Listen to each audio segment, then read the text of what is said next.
everyone, we're going to get started in just a moment here. Thanks for coming.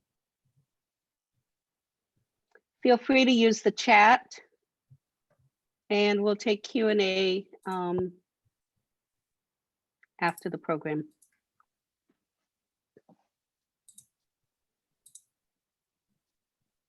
Yeah, great. We got people coming in. I think we can go ahead and start, Mary. Yeah. Okay. All righty. Okay, good evening and welcome to the Milwaukee Public Library Book Chat. Each month we focus on a different theme and occasionally bring in guests from the community. My name is Mary and I work at the Martin Luther King Library, and with me tonight is Christina, the programming librarian from Milwaukee Public Library, and Beth, the adult librarian at the East Library. Attendees are encouraged to use the chat box to interact with each other and to share book recommendations. We'll have a short Q&A with our special guest before talking about the book recommendations.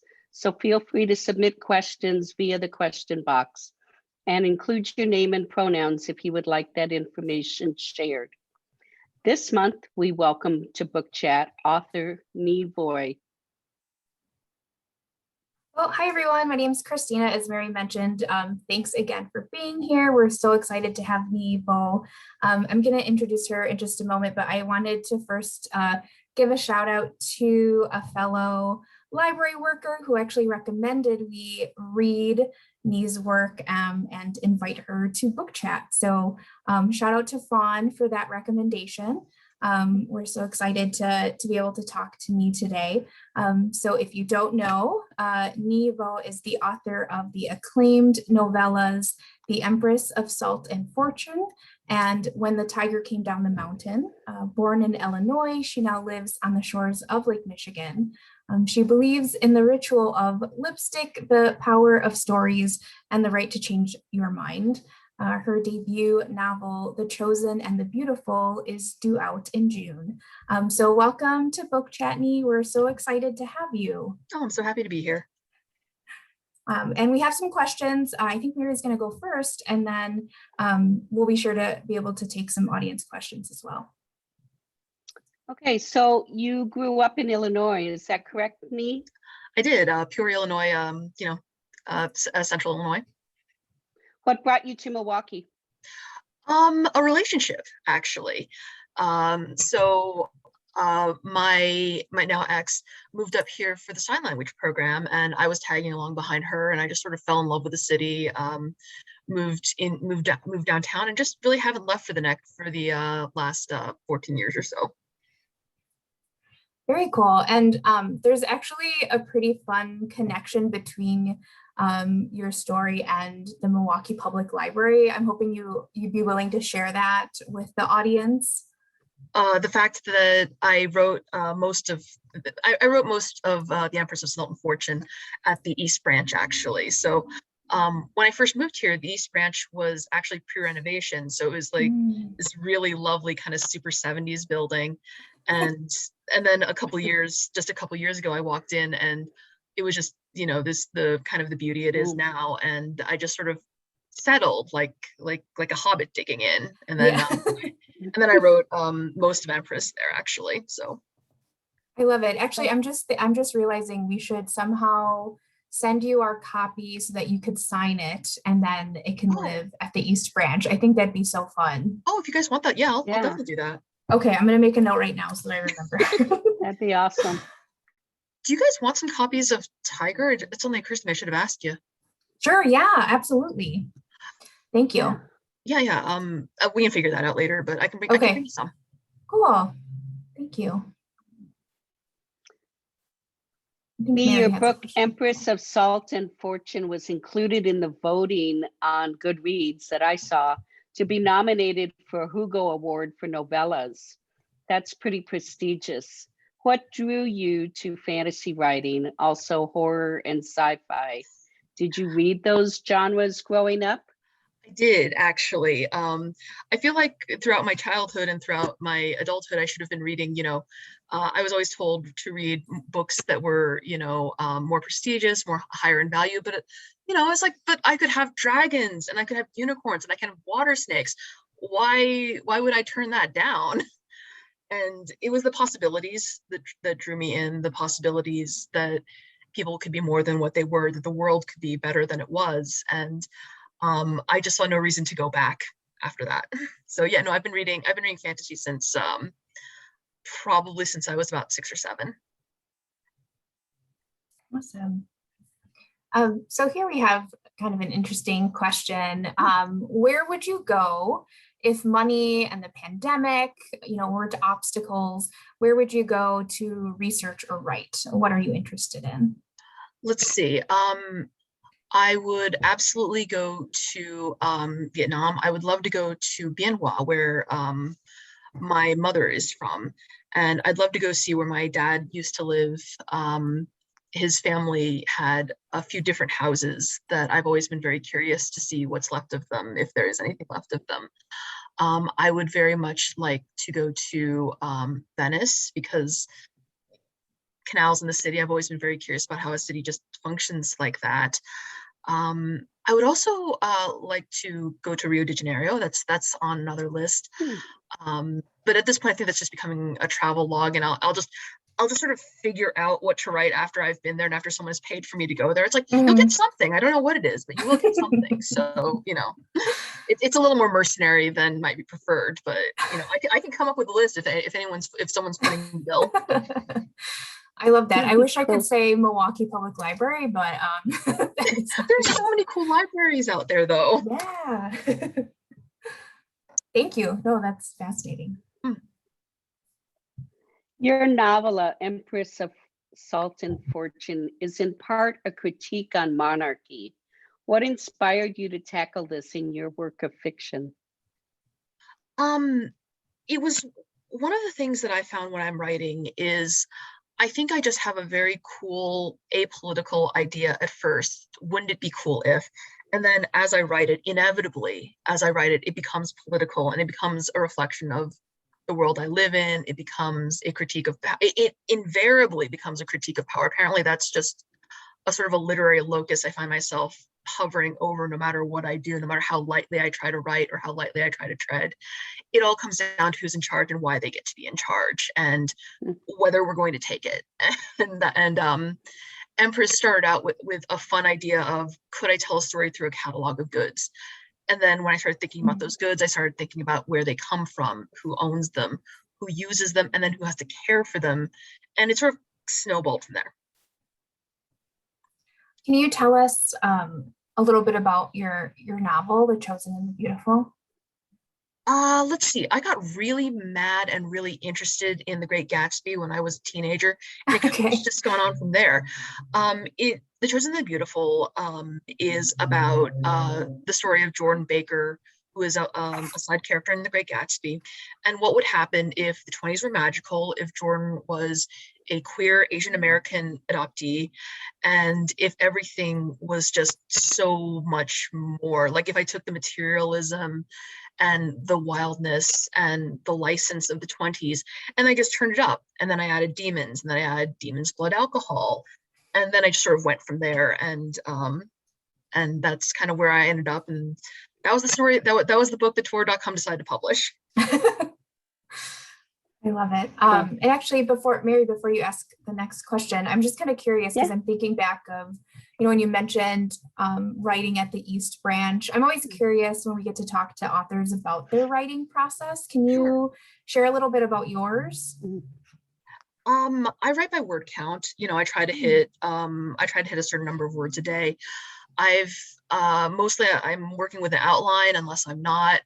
I'm making it up as I go along, unless I've actually made an outline that is so explicit it might as well be the book itself. One thing I have found as a writer is I don't think there's any one way for me to work. And every time I think I've figured out the one way that I work, it doesn't work the next time. So I think I think for everyone is just finding out what works for you, not just what works for you generally, but what works for you today. Mhm. Thank you. Absolutely. All right, my co-hosts are going to roll their eyes at this, but I read in another interview that you did that among the things you like to do when you're not reading or writing is knitting. What kinds of things do you like to knit, me? Well, let's see. I'm still a fairly basic knitter. I think the coolest thing I ever made was a lace shawl for a friend of mine. Oh. So I sort of top out at lace. And then I got into this weird pandemic frenzy where I just started knitting hats because, I can't handle the world. I can't fix anything. But man, it's the dead of winter and I can make hats and someone will probably want them if I leave them downtown. So I made a lot of hats this winter. And they weren't like, they were just, your basic beanie, because I think I finally figured out a basic beanie recipe for myself.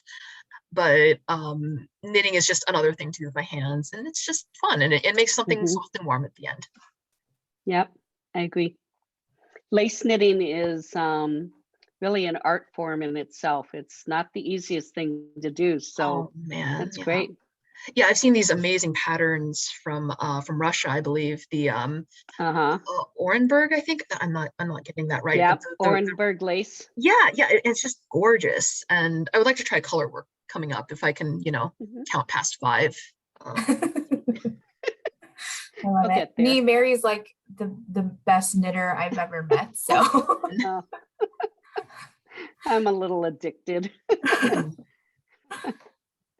Cool. Well, for those tuning in, how Book Chat normally works is we have some time to ask our author questions, and then we go into some book recommendations. So before we do that recommendation portion, I guess we'd like to open it up and see if anyone has questions for me at this point. If you do, you can pop them into the Q&A. If you happen to put it in the chat, we can grab it there too. But we'll take a couple minutes, I think, to get those questions to see if there are any. And while we're waiting for those, I'm going to plug actually Boswell Book Company really quickly. It's Milwaukee's local independent bookstore.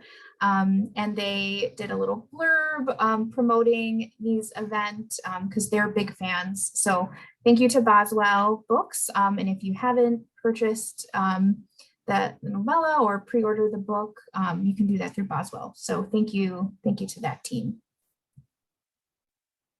Okay, well, I don't see any questions right now, so maybe they'll come in at the end. I have one. Oh yeah, go ahead.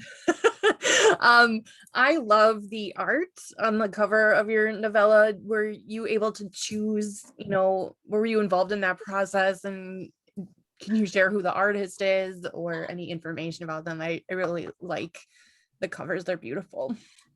Well, first, when it comes to input, absolutely not. It's I'm pretty useless when it comes to actual visual information. All of the credit for the covers absolutely goes to Alyssa Winans, who did the covers for both The Empress of Salt and Fortune and When Tiger Came Down the Mountain. And she basically just hit it out of the park as soon as the cover that you see on the cover that you all saw is exactly what was sent to me. Didn't need any fixes or anything. I will share this story that came in off my website a couple days ago. Someone was apparently teaching The Empress of Salt and Fortune, and the teacher texted me to ask, so is the uterus on The Empress of Salt and Fortune, is that uterus shape, is that on purpose? And then I'm like, I had nothing to do with this, but then I looked at it, I couldn't stop seeing it. So I said, ask Alyssa. Alyssa will know. And no, it wasn't on purpose on Alyssa's part either, but now she can't, I'm not sure if she can stop seeing it either. So, so that's been good. That's how that's been going. I love that. Thank you. No, Alyssa's brilliant. She's wonderful. So if you're looking for some like really cool spooky art, she sells some of it too. So awesome.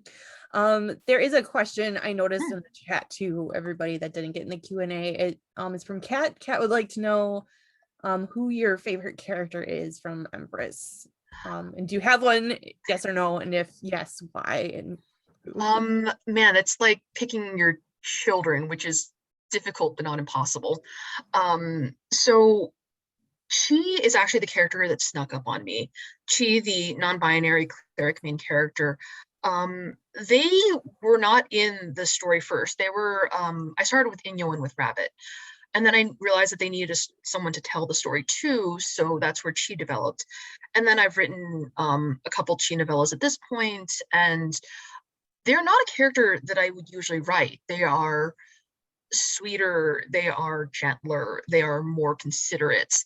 I usually write more characters like Inyo, who has an agenda and is absolutely just going to go after it. So she was very unexpected, and at this point definitely is my favorite. Yay. I don't see any more questions in the chat, at least not in the Q&A. So Okay, cool. Let me pull up the slides and we can start on our recommendations.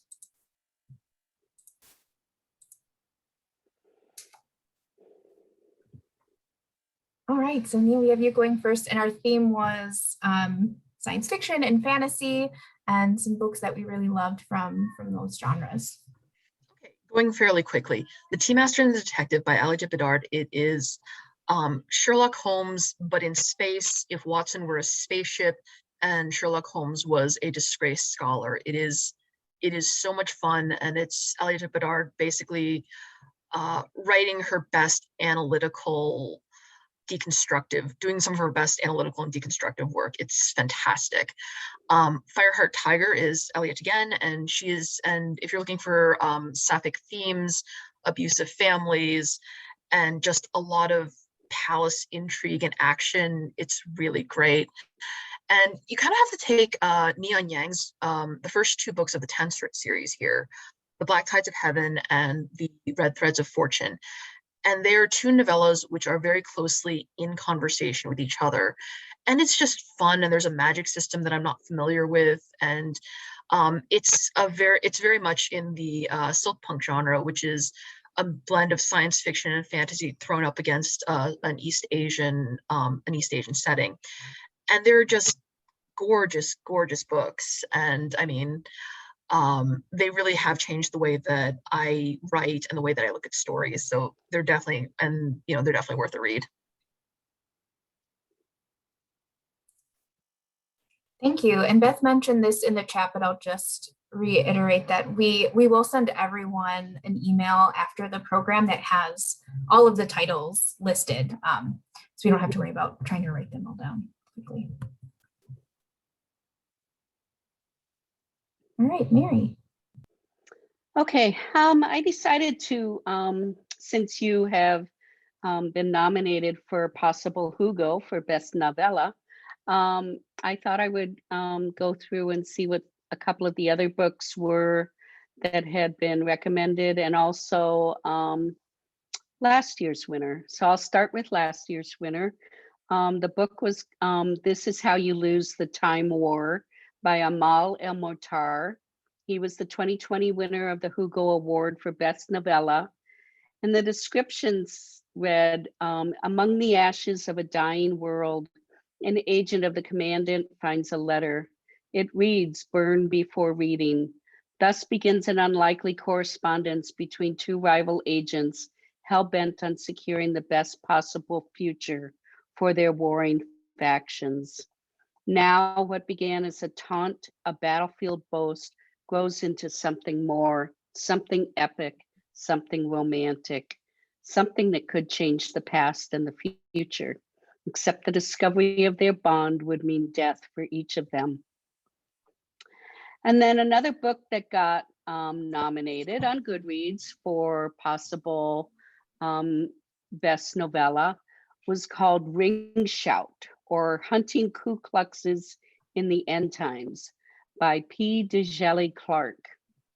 And in this dark fantasy historical novella that gives a supernatural twist to the Ku Klux Klan's reign of terror, the birth of a nation cast a spell across America, swelling the Klan's ranks and drinking deep from the darkest thoughts of white folk. All across the nation they ride, spreading fear and violence among the vulnerable. They plan to bring hell to earth.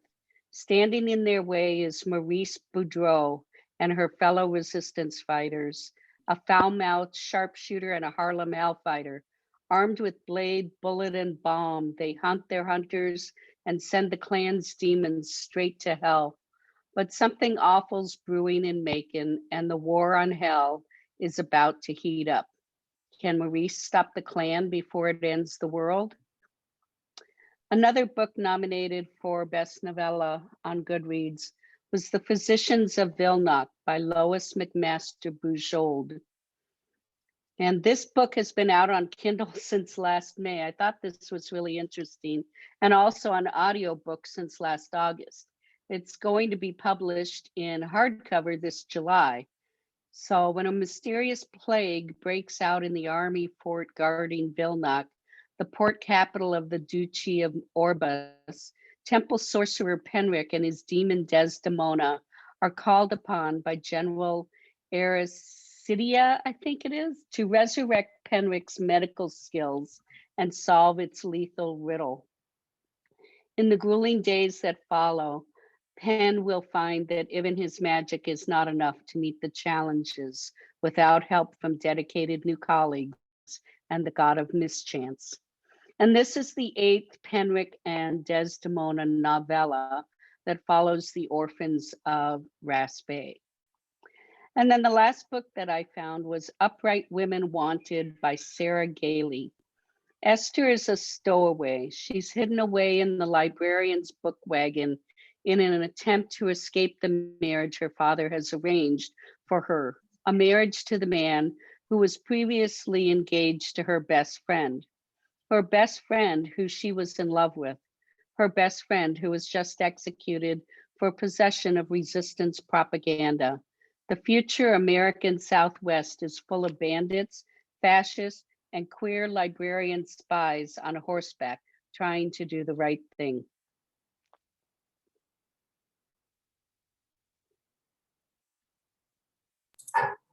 All right, so I am next. I realized after I added these recommendations to the slide that they're all from 2019. So I remain stuck in 2019 right now with my favorite science fiction, there's speculative fiction, and then fantasy books here. So the first one is Exhalation by Ted Chiang. This is a short story collection. Chiang is a very popular science fiction writer, so you may have heard of his novella, Story of Your Life. It was the inspiration for the feature film Arrival. But this collection is some previously published stories, and I think there are two new stories in there. And he touches on things like bioethics, virtual reality. We have time travel, we have robots, we have AI. Stories focusing on, free will versus determinism. And what I really like about the stories is the way he combines like futurism, new technology with tradition. So an example would be one of my favorite stories in the collection is called The Merchant and the Alchemist's Gate. So it's exploring time travel, but it's set in a mythical ancient Baghdad type city. And then it's told as though it were a tale from the Arabian Nights. So great collection, definitely recommend it. The second recommendation is an anthology called New Suns, Original Speculative Fiction by People of Color, edited by Nisi Shaw. This is one of those examples of where, like, sometimes we do judge a book by its cover, because I picked it up because of this cover when I saw it on the new bookshelf a couple years ago. So there are 17 stories, all by writers of color, and it crosses a bunch of genres. Like, it's fit in under this speculative fiction, but there's some that are more science fiction, there's some that are more horror, there's even some romance. There's fantasy, yes.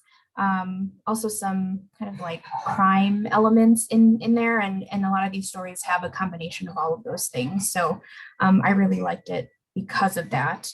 And also because, and the editor has talked about this in interviews, it's a really interesting way to explore these genres and think about, like, how can these be reimagined or redefined when you look outside of white and Western canon of what's usually defined as, science fiction, the science fiction canon.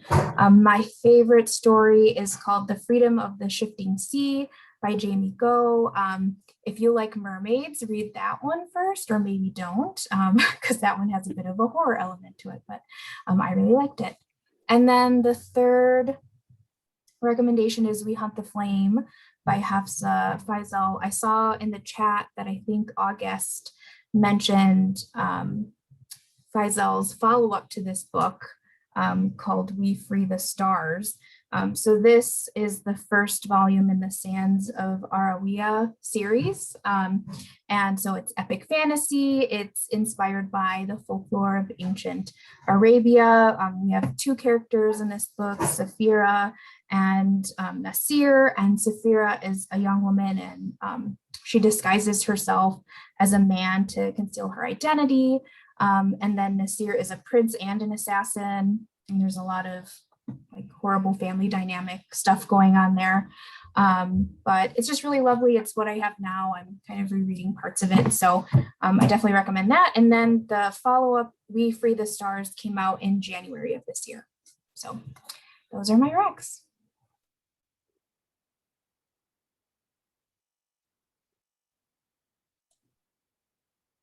I guess it's my turn. Hi, everybody. I was hanging out in the background. This is Beth. I typically veer towards either really hefty series that are long and big, huge tomes, or standalones. So I kind of swing back and forth between how much I want to tackle at one time. So 3 of these I haven't read yet, and 1 I have. So my first recommendation is Black Sun by Rebecca Roanhorse, which I picked up the other day. This is the first, and I think a planned trilogy. And number 1, the cover is absolutely stunning. And I was familiar with her work from a YA book that she had written called I think it's something with lightning, and I'm forgetting the title now, but it was a young adult book. Black Sun is the first book in the Between Earth and Sky trilogy, and it's inspired by the civilizations of the pre-Columbian Americas and woven into a tale of celestial prophecies, political intrigue, and forbidden magic. So it sounds really great. So I'm going to be starting that one soon. My second recommendation is, again, one of a trilogy. So book 1 of a trilogy. I think at least one other book is out in this series, if you like to wait for when they're complete. This one is Empire of Sand by Tasha Suri. And it's about a nobleman's daughter with magic in her blood, an empire built on the dreams of enslaved gods. And it's a captivating Mughal India inspired debut from this author. I've been promised that there's a romance arc in the first book, which always makes me more inclined to pick something up and read it, because I like romance novels a lot. A lot of you have probably heard us talk about Silvia Moreno Garcia's books before on Book Chat. Number 1 being everybody's favorite Mexican Gothic. But before Mexican Gothic, Silvia Moreno Garcia wrote Gods of Jade and Shadow. What I liked about this one, it's a standalone, so you can just jump right in and then it's complete. I love checking out this other subgenre from this author. It's about the Mayan god of death sending a young woman on a harrowing, life-changing journey. If you like road trips, this is kind of a road trip inspired fairy tale inspired by Mexican folklore. I'm really excited to pop into this one really soon too. The one I have read, it's a romance novel, but it's in the subgenre. I guess I would call this I wouldn't call it paranormal, but I guess fantasy is the best place for this one to sit. It's A Heart of Blood and Ashes by Mila Vane.